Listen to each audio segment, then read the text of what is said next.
गीता भगवान ने लिखा है, कुएं से रोज नया और निर्मल पानी निकलता है, ऐसे ही गुरु के मुख से नित्य नई वाणी निकलती है, जिससे सभी ज्ञान गंगा में स्नान करके पवित्र हो जाते हैं। बहता पानी निर्मला, खड़ा सुगंधा। जैसे आप कुआ आपके घर में है तो उसमें से आप पानी रोज निकालते तो पानी बासी थोड़ी होता है। आपने एक दिन निकाल के अपने घर में बाल्टी भर के रख लिया, कोई ड्रम भर के रख लिया, तो अगले दिन बोलोगे बासी हो गया पानी। 2 दिन बाद बोलोगे ये ना पानी पुराना हो गया। और कुएं में तो पानी पड़ा ही रहता है हमेशा, उसका पानी तो कभी भी बासी नहीं होता, पुराना नहीं होता। जब उसमें से पानी निकालते कहते ये आज का ताज़ा पानी है, ताज़ा निकला, उसमें ताजगी बनी रहती है। तो ऐसे ही गुरु के मुख से वाणी जो निकलती है, हर दिन नित्य नई वाणी होती है, वो उसमें ताजगी बनी रहती है।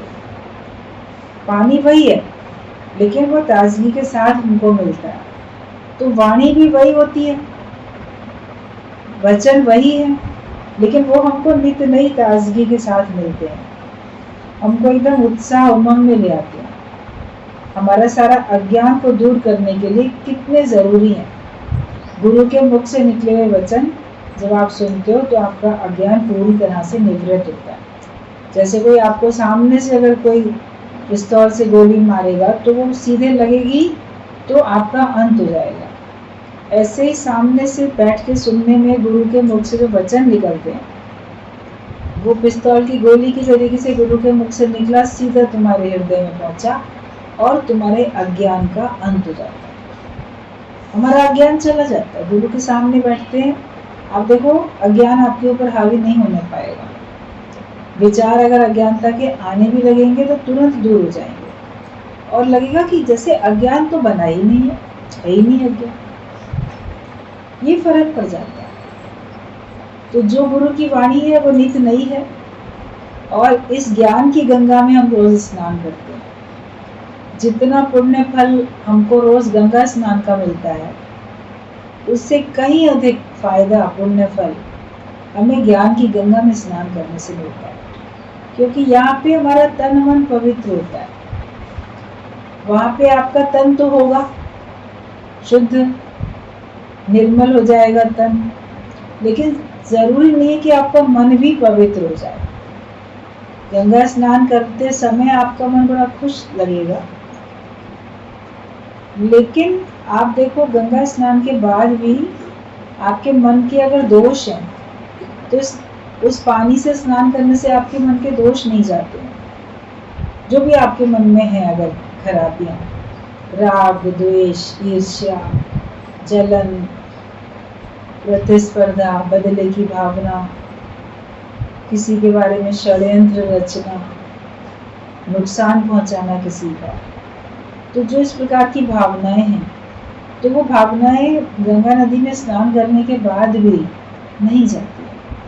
लेकिन ज्ञान की गंगा में जब हम स्नान करते हैं तो ये सब दुर्भावनाएं हमारे मन से चली जाती, सारी दुर्भावनाएं चली जाती। एक भी आपके अंदर में ऐसी भावना नहीं रहती जो किसी के लिए बुरा सोचो, किसी का बुरा करो, किसी का बुरा कहो किसी को। मन एकदम निर्मल होता जाता है और तन भी हमारा निर्विकारी होता है। हमारे कर्म, हमारे आचरण, ये सब कितने शुद्ध होते चले जाते हैं। तो ज्ञान की गंगा में स्नान करने से हमारा तन भी पवित्र और हमारा मन भी पवित्र, हमारी बुद्धि पवित्र, हमारे विचार पवित्र, कर्म सब कुछ अच्छा हो जाता है। रोज का सत्संग हमको ये फायदा देता है। जैसे बोला गया कि पानी अगर रुक गया एक जगह पे, तो जो रुका हुआ पानी है वो धीरे धीरे गंदा होएगा। कई गड्ढे में पानी रुका रह जाता है, तालाब में पानी रुका हुआ है तो उसके ऊपर देखो काई जम जाती है, धूल मिट्टी पत्ते पड़े रहते हैं। लेकिन जो नदी बहती रहती है उसके ऊपर तो काई कभी जमती नहीं। बहती नदी पे देखा है कभी काई जमते हुए, या वहाँ पे पत्ते पड़े ही नहीं। डलते भी हैं फूल पत्ते, अज्ञानतावश लोग डालते हैं, उनमें डालने का कोई मतलब नहीं है। नदियों को हमें स्वच्छ रखना चाहिए।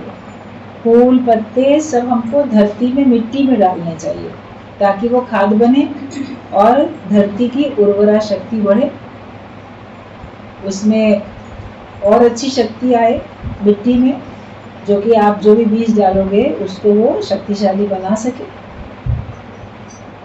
तो वो तो खाद का काम करते हैं। फूल पत्ते, सब्जियां के छिलके, ये सब चीज़ें खाद तो बनती है। तो मिट्टी में डालो, पानी में बहाने का क्या मतलब है। गंगा नदी की लोग पूजा करेंगे तो फूल पत्ते दोने में रख के दिया, वो सब बहाते रहते हैं, मनोरंजन। कई बार तो मना भी किया जाता है, सरकार की ओर से भी मना होता है, लेकिन उसके बावजूद भी लोग करते ही रहते हैं। मगर डाल भी रहे हैं तो नदी तो उसको बहा के ले जा रही है, वहीं पड़ा नहीं रहता, इसलिए वो गंदी नहीं होती और वो बहता पानी निर्मल रहता है। वो भी आगे चल के किनारों पर फेंक दी जाती है। नदी में कुछ भी डालो वो अपने अंदर नहीं रखती, बह जाता है। पत्ते फूल जो भी कुछ आपने डाले, लेकिन बहते बहते उसकी धाराएं नदी की ऐसी होती हैं कि वो किनारे पे लाके छोड़ती जाती हैं। तो वो कई बार कोई डूब भी जाता है, व्यक्ति भी अगर, तो वो आगे चल के कहीं दूर किनारे पे मिल जाता है। नदी ने उसको किनारे पे कर दिया, उस जगह नहीं किया तो आगे जहाँ भी किया, तो जो भी कुछ उसमें डालते हैं वो सब किनारे पे जाता है और वहाँ पे नदी किनारे की जो बालू है, भूमि है, वो सब उसमें चला जाता है। पानी उसका साफ, क्योंकि वो बहता रहता है। हमारे अंदर भी प्रवाह होना चाहिए। हम एक जगह विचार हमारे खड़े ना रह जाए। हम किसी एक विचार पे ना मन को अटका लेते हैं, फिर वहां से आगे नहीं बढ़ पाते।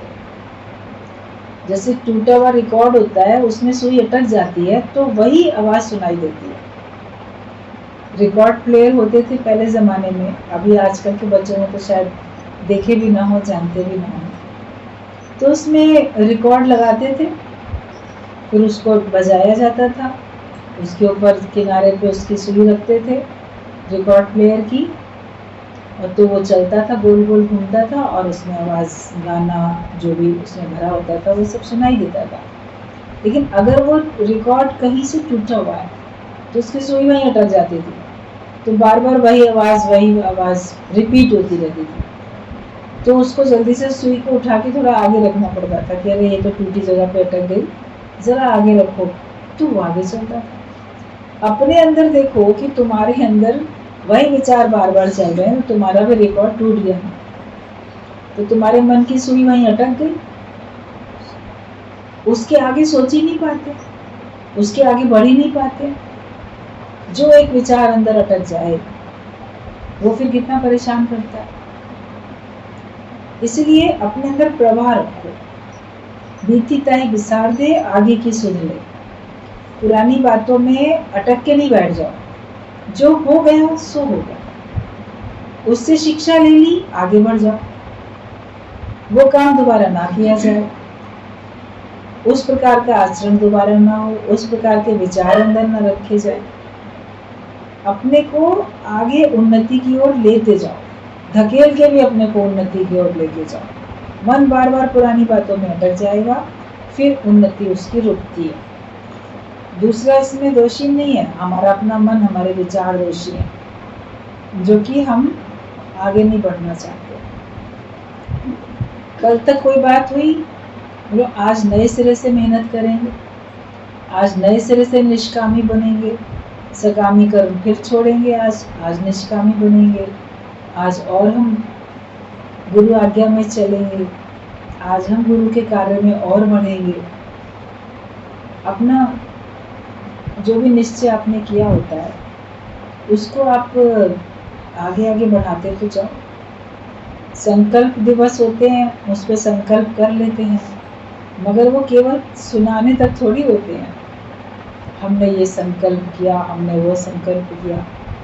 सत्संग में भी आप लोग बताते हो, अपने पास नोट करने के लिए कहा जाता है तो कई लोग हो सकता है बात मान के नोट भी करते हों, आज की तारीख में मैंने ये संकल्प लिया, लेकिन वो फिर कॉपी में ही लिखा रह जाता है, या बता दिया उसके बाद भूल जाते हो। उसके हिसाब से चलो भी तो, हर दिन उसको याद भी तो करो, और केवल याद करना नहीं है, उस पर कार्य करना है। कोई काम अगर है करने का तो वो करो ना, तब आपके जीवन में प्रवाह रहेगा। वरना तो वहीं पे विचार अटके हुए। कल भी अपने को देह मानते थे, आज भी अपने को देह मानते हैं, तो उन्नति कैसे हो? अपने लिए अपनी मेहनत हमें, पुरुषार्थ हमें खुद करना है। वरना अगर आपके विचार रुक गए तो आपके अंदर फिर मन में मलिनता आती जाएगी।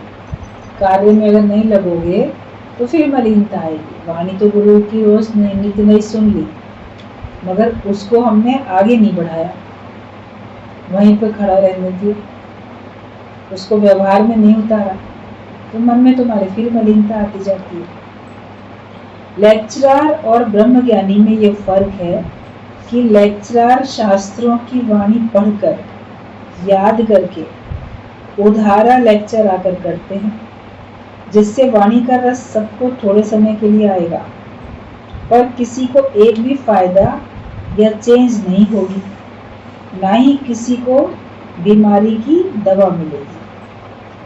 कई लोग होते हैं बहुत अच्छा प्रवचन करते हैं, लेक्चर करके आते हैं, स्कूल में, कॉलेज में, यूनिवर्सिटी में लेक्चरर जो हैं वो लेक्चर देके आते हैं। कभी कभी किसी आध्यात्म के विषय पर भी मान लो लेक्चर करते हैं। सत्संग के जो टॉपिक आप सत्संग में सुनते हो, उससे रिलेटेड टॉपिक पर भी कभी वो लेक्चर देते हैं। किसी किसी कोर्स में भी, सिलेबस में भी होता है।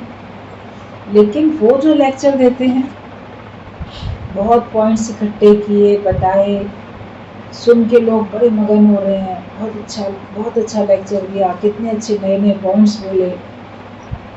वाणी तक तो सीमित है, सुनने तक भी सीमित लगता है, लेकिन चूंकि वो उन्होंने पढ़ा कहीं से, उसको रटा, उसके ऊपर नोट्स बनाए मान लो, और उसको याद करके या पढ़ के या याद करके उन्होंने वहाँ पे 2 घंटे बोलना था, उन्होंने बोल दिया। सुनते समय सबको अच्छा लगा, मगर उस पे चलता कौन? जो सुनाया जिसने, उसके जीवन में भी उतरा हुआ नहीं है, और जिन्होंने सुना वो भी अपने जीवन में नहीं उतारते। हाँ, बातें तो बहुत अच्छी हैं, करनी चाहिए, ऐसा हम लोग को करना चाहिए। सब ये बोलेंगे एक दूसरे को, मगर करेंगे क्या?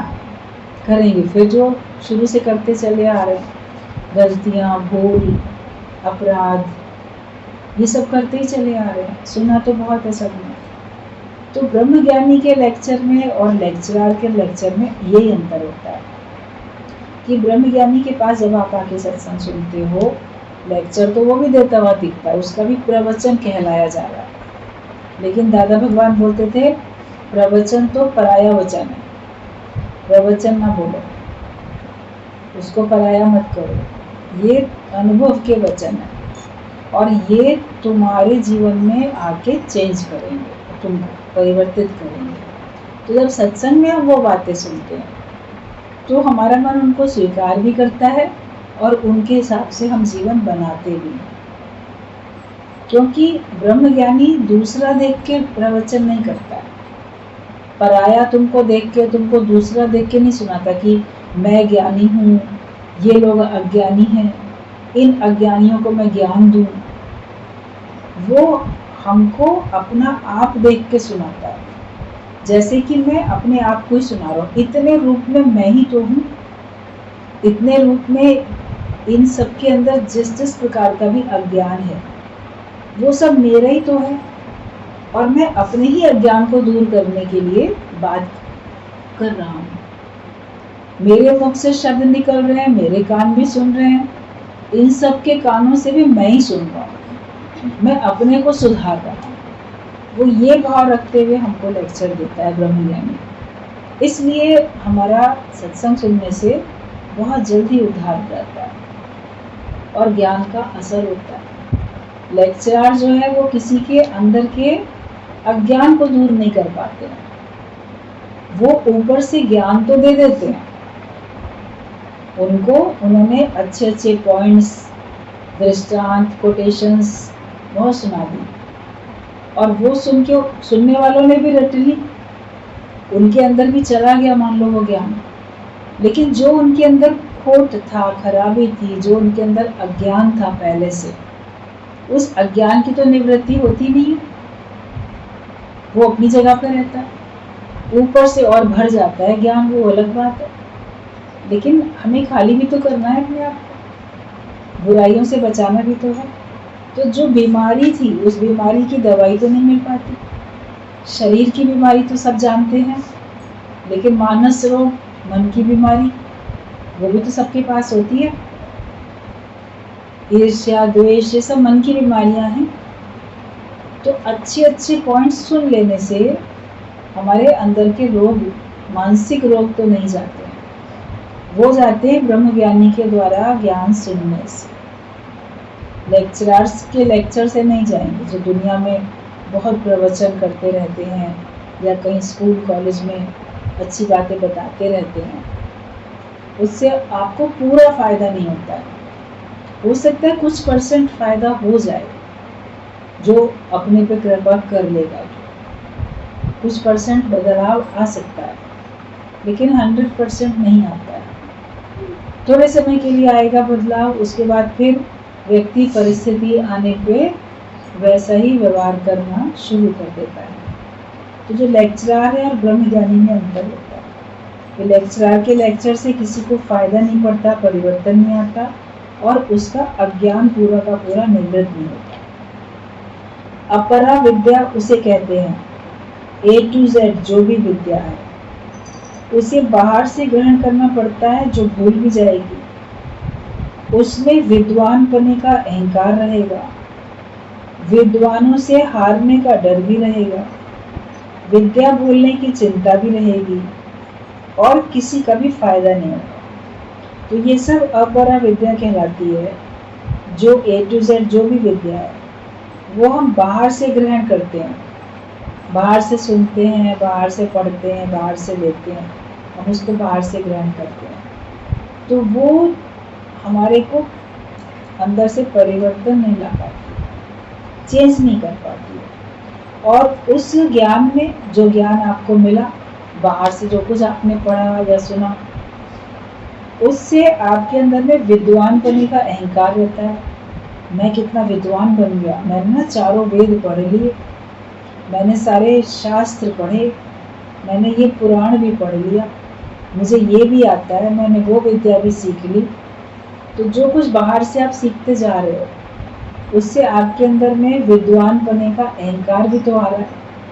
मैं कितना श्रेष्ठ हूँ, देखो मुझे सब आता है, उसको कुछ नहीं आता, उसको कम आता है, मुझे बहुत अच्छा आता है। तो ये अज्ञान, कितना बड़ा ज्ञान, अहंकार जो है, इससे कहाँ छुटकारा मिल पाता है बाहर से जो विद्या आप लेते हो। तो पहली बात, उससे आपके अंदर में विद्वान बनने का अहंकार आता है, और दूसरे अन्य विद्वानों से हारने का डर भी रहता है कि कहीं पे अगर मान लो ऐसा हो, चर्चा हो, तो दूसरा कोई मेरे से अधिक भी अच्छा बोल सकता है, मैं हार भी सकता हूँ किसी से।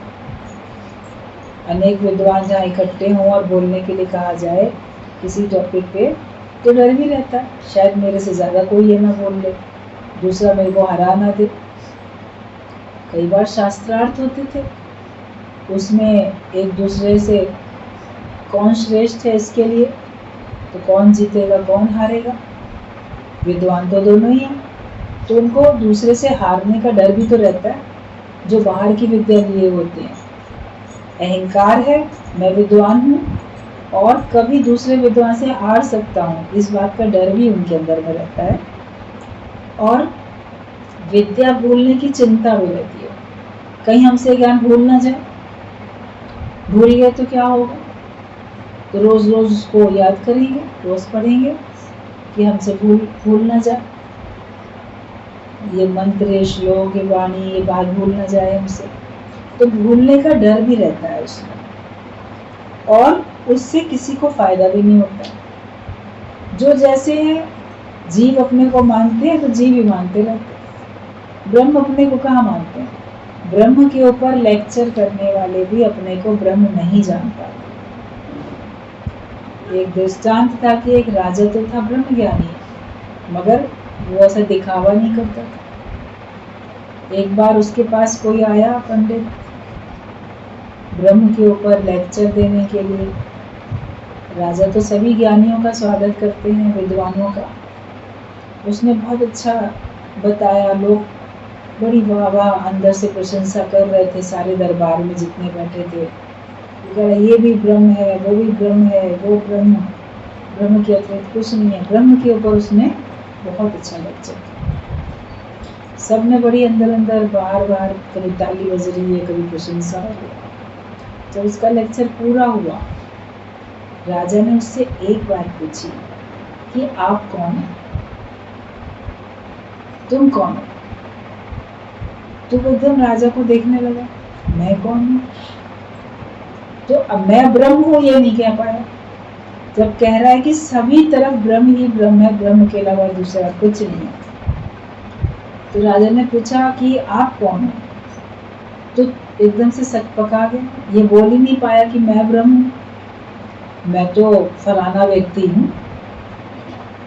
तो ब्रह्म के ऊपर उपदेश करने वाला भी अपने को जीव तो मान के बैठा है, अपने को ब्रह्म कहाँ मान रहा है? क्योंकि वो पढ़ाई भी उसने बाहर से लेके रटी है, बाहर तक पढ़ी है। गुरु ने कहा मानना मान, तू है भगवान, आप अपने अंदर से वो ब्रह्माकार वृत्ति में तो रहो ना, उसमें कभी भी कोई कमी नहीं आनी चाहिए। उस निश्चय को कभी आप मत भूलो। वो एक बार पक्का हो जाता है तो भूलता नहीं है। जैसे आपको आपका नाम पक्का है, बचपन में माता पिता ने जो भी नाम रख दिया वो नाम पक्का है, तो फिर वो नाम कहाँ भूलता है? अपने नाम को रटते हो क्या रोज बैठ के? कहीं मैं भूल ना जाऊं इस बात का डर लगा रहता है क्या? अरे मैं अपना नाम भूल गया तो क्या होगा, लाओ जरा रोज रट लूं। एक बार निश्चय हो गया मैं फलाना हूं तो हूं। तो ब्रह्म ज्ञानी अपने ज्ञान से हमको वो निश्चय करा देता है, मैं ब्रह्म हूं तो हूं। वो भूलता थोड़ी है। आपसे और बातें भूल जाएंगी, लेकिन अपना स्वरूप आपसे नहीं भूलेगा। उसको अगर आप सही तरह से ज्ञान को समझ जाते हो, तो आप देखते हो कि सपने में भी नहीं भूलता, आपको ज्ञान याद रहता है, तो कोई चिंता भी नहीं रहती। तो ये जो बाहर से हम ग्रहण करते हैं, ये होती है अपरा विद्या, और दूसरी परा विद्या है जो ब्रह्म विद्या है। गुरु के मुख से आत्मा का निश्चय करना, ये ब्रह्म ज्ञानी गुरु हमें भाग्य से मिला है। आज भी गुरु को दिन रात हमारी चिंता है कि जो मेरे पास आए हैं वे कैसे ज्यों का त्यों आत्मा होकर खड़े हो जाए। गुरु को हम सब की चिंता रहती है कि जो लोग भी आए हैं ये आज ही अपने निश्चय में पक्के हो जाए, अधूरे ना रह जाए। इस बात की अपने अंदर में हमको जैसे कि चिंता होनी चाहिए कि ऐसा ना हो रहा में हम रह जाएं। हम आज ही क्यों ना पूरे हो जाए? जो करना है आज ही तू कर ले, क्यों कल पे रखता है? कल किसने देखा? जो करना है तुम आज ही कर लो, कल पे क्यों रखते हो? तो गुरु को भी इस बात की दिन रात हमारी चिंता रहती है कि जो मेरे पास आए हैं वे कैसे ज्यों का त्यों आत्मा में खड़े हो जाए। ऐसा दर्द किसी को भी दुनिया में नहीं है। संसार में कितने भी लेक्चरर होंगे और कितने भी महात्मा होंगे, ज्ञानी ध्यानी बहुत होंगे, लेकिन उनको ऐसा अंदर से करुणा, ऐसा अंदर से दर्द अपने एक एक सुनने वाले के लिए नहीं होगा कि जितने भी मेरे शिष्य बने हैं वो सारे के सारे मुक्त हो जाए। वो नहीं सोचेंगे सबके बारे में, लेकिन ब्रह्मज्ञानी एक एक के बारे में सोचता है। उसको ये लगता है कि जो जो भी हमारे संपर्क में आए हैं वो सब मुक्त हो जाए। उसके लिए सब अपने हैं, उसके लिए सब बराबर है। आप सेवा में रहो या ना रहो, आप रोज आओ या ना आओ, लेकिन गुरु को एक एक की चिंता है। तो ये ब्रह्मज्ञानी का हृदय है, करुणा वाला। बाकी औरों को थोड़ी होता है।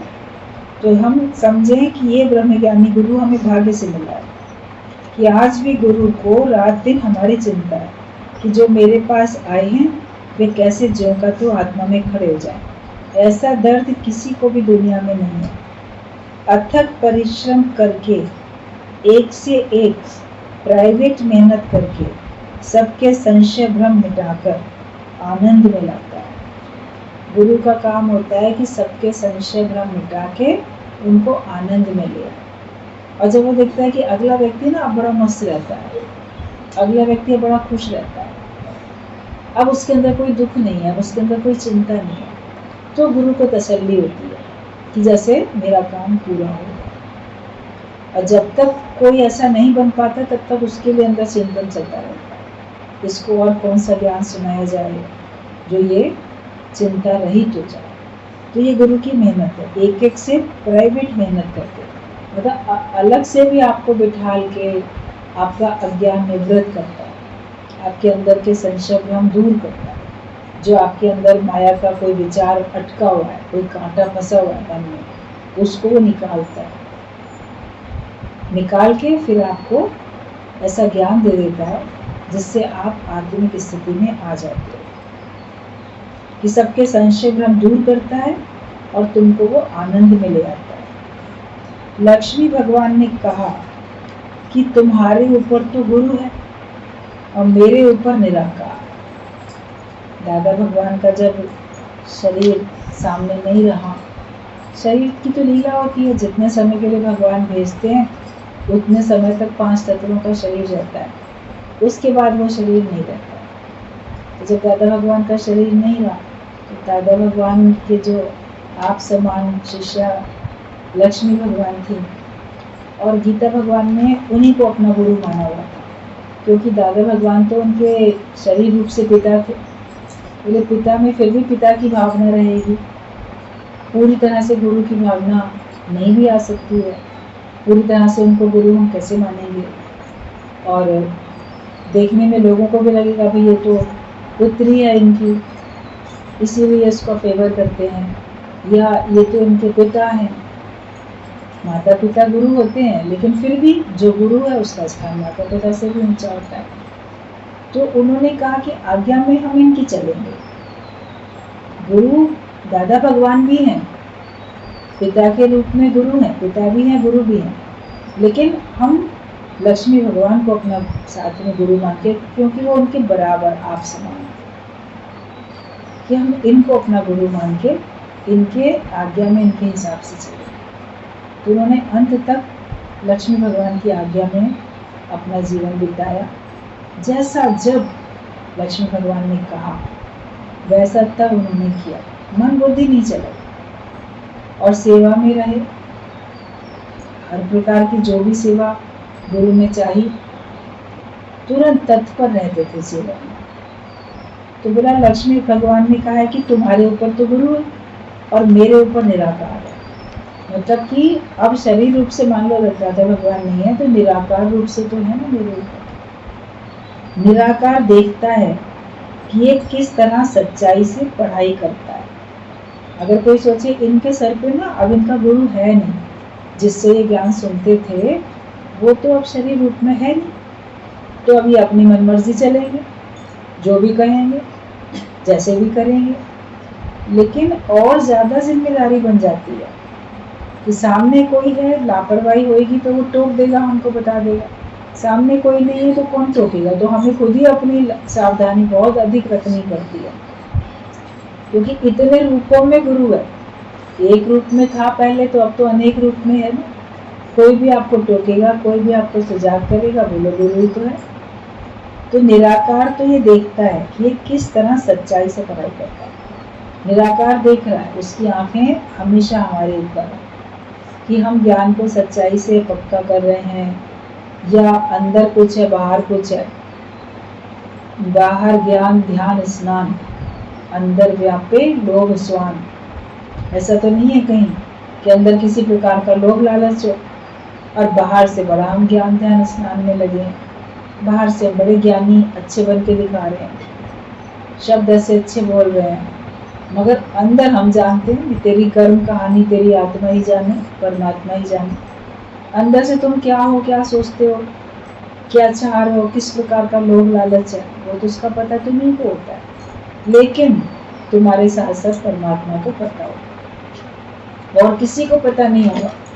इसीलिए बोला गया तेरी कर्म कहानी तेरी आत्मा ही जाने, परमात्मा ही जाने।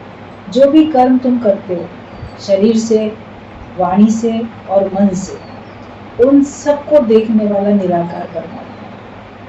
हमारे एक एक कर्म पे उसकी नजर है, उससे कुछ चीज छिप नहीं सकती है, क्योंकि वो हर वक्त हमारे अनुसंग है, हमारे रोम रोम में समाया हुआ।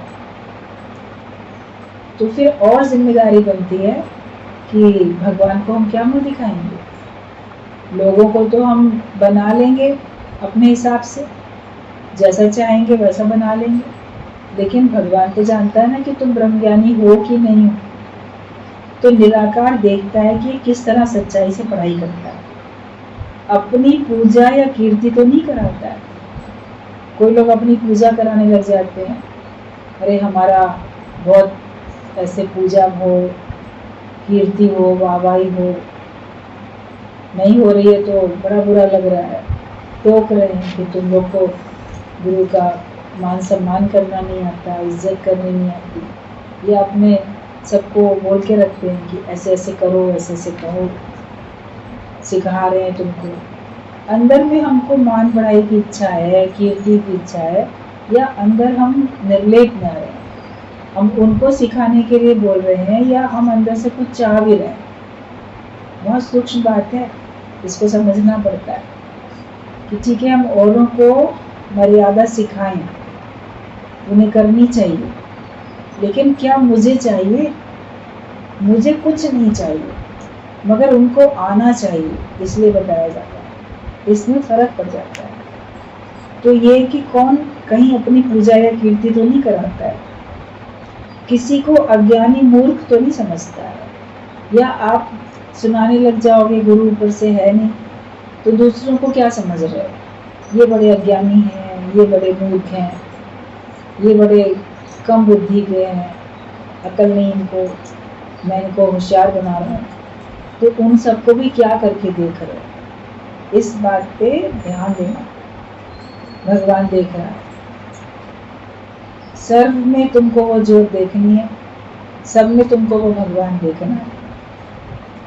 अगर नहीं देख रहे हो तो भगवान तो देख रहा है कि तुम क्या करके देखते हो।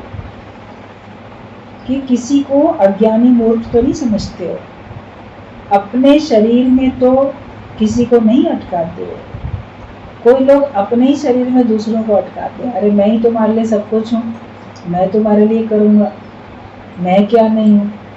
तो व्यक्ति उनके देह का आधार लेके बैठ जाते हैं, अपने सेल्फ में नहीं टिकते और देह के आधार में पड़ जाते हैं। फिर देह कभी सामने है, कभी नहीं है, कभी शरीर रूप से गुरु दूसरे शहर में चला गया तो देह में अटके हुए लोग रोएंगे, और अगर दुनिया छोड़ के ही चला गया तो बिल्कुल ही रोएंगे।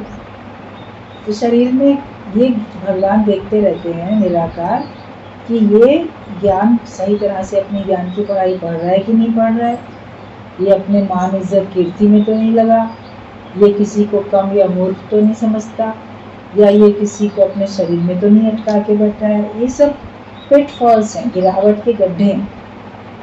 ये गुरु बताता है ये सब गिरावट के गड्ढे हैं, इनसे बचो, इनसे सावधान रहो। कि अपने शरीर में तो किसी को नहीं अटकाता है, दूसरे के उद्धार के लिए वाणी चलाता है, एक एक का दिल लेकर उसका दर्द जानकर फिर उसे दवा देता है। दूसरों को फंसाता तो नहीं है, दूसरों को अपने बातों में फंसाते तो नहीं है।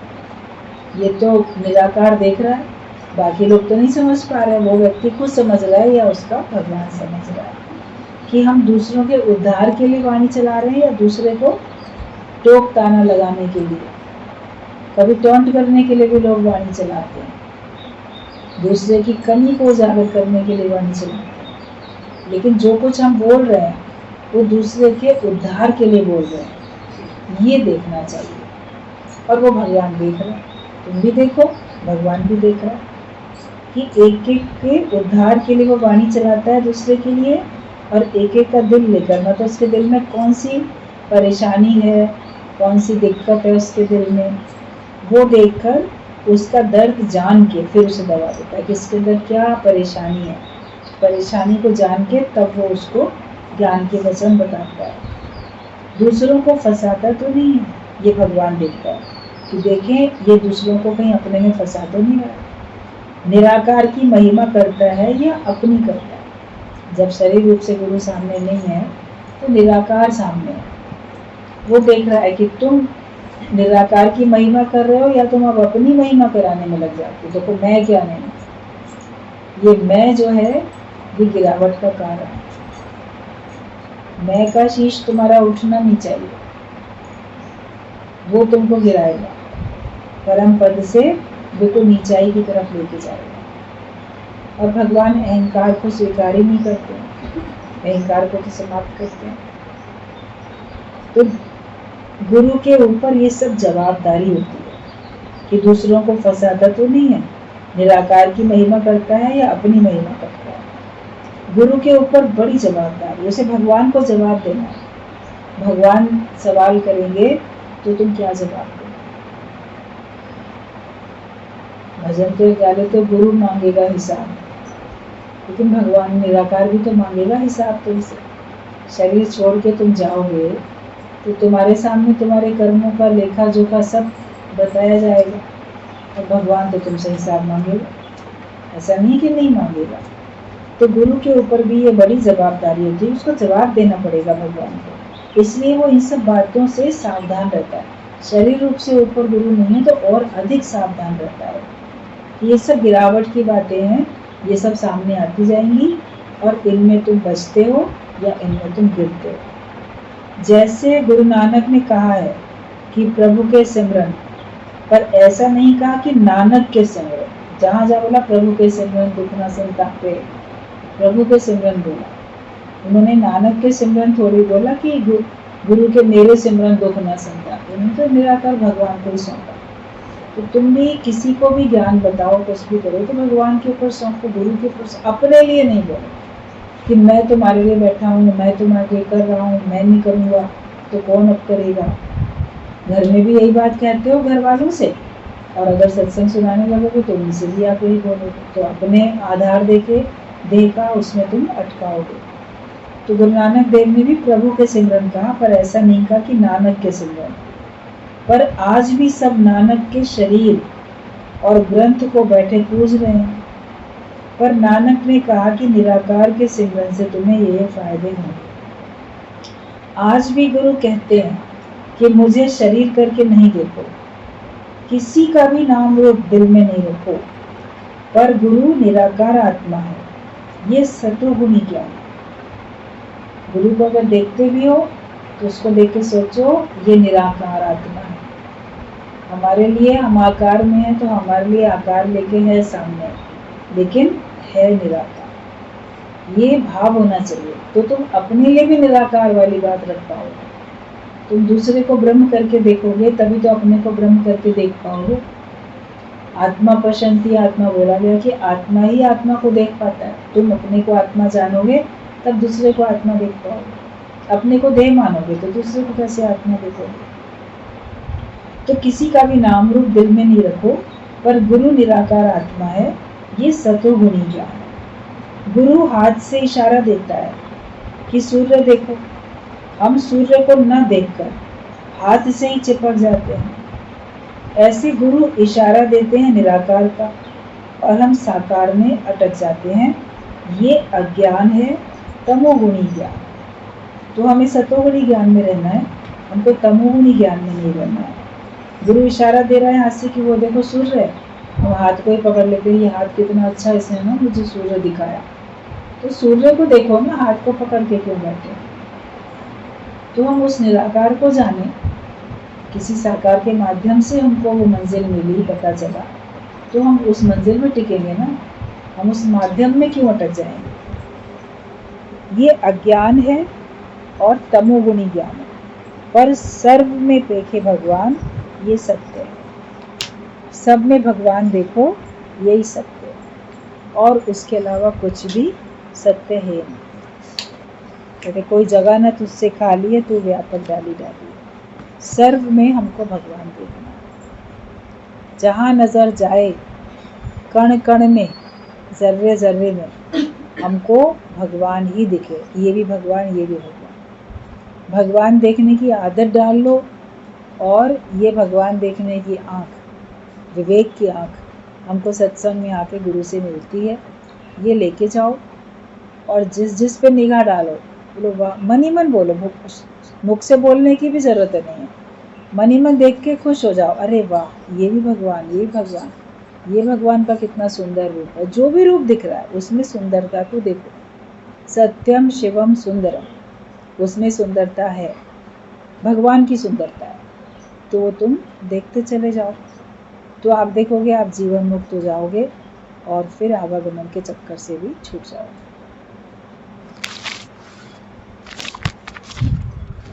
पूरा हो चुका है। हाँ बताओ गीता।